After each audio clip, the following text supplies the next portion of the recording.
snack. Me and you gonna have a little chat about books. Hi guys, so today I'm going to be reviewing Lemony Snicket's The Unauthorised Autobiography. This is a kind of companion novel to the series of Unfortunate Events, which is by Lemony Snicket. I really enjoyed that series when I was younger. I thought it was amazing. I have all of the books and tapes and stuff, and it's just so much fun. It's such a good children's book series. And so when I found this in the charity shop, I was really looking forward to picking it up and giving it a go. And I thought that because it had pictures, I would fit it into my booktubeathon as well.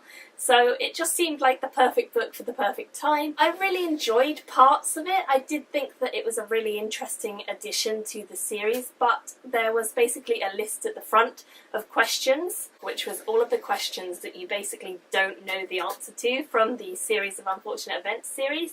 All of these unanswered questions, such as, why was Mr. Snicket's death published in the newspaper? Why has Mr. Snicket dedicated his life to the Baudelaire case? Why isn't Mr. Poe as helpful as he ought to be? Why is Lemony Snicket on the run? There are so many questions that are given at the front of this that I really wanted to know the answer to. And I thought I was going to get the answers from this book, but it turns out that there's a big cross through the questions, and that Lemony Snicket has changed all of the questions to just kind of tidbits about stuff that happened in the Baudelaire books.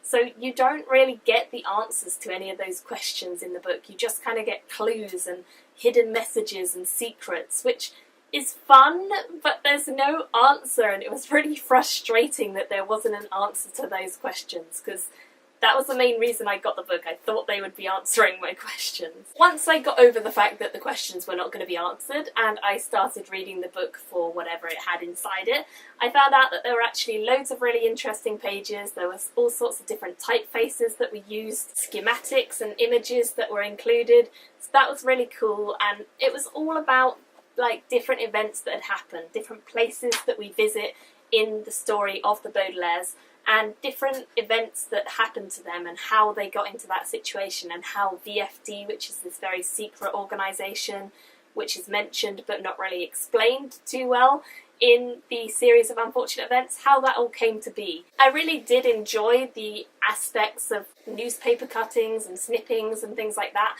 I thought that they were really interesting, but for the pure fact that it just didn't answer my questions, I just can't give it a really high rating, unfortunately. So I ended up only giving it a 3 out of 5 star rating. I thought it was a good companion, but it just didn't answer enough about what I really wanted to know, and it still left all these cliffhangers, and maybe even created new cliffhangers and questions in my mind. So it was a little bit frustrating and a little bit awesome at the same time, which kind of averaged out at just a decent book.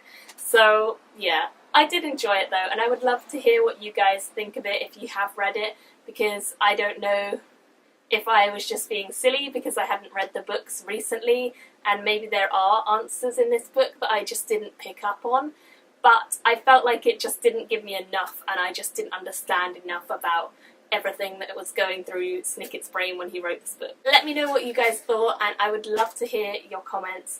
Thank you guys for watching, and I will see you all in my next video. Bye! Me and you gonna have a little chat about books.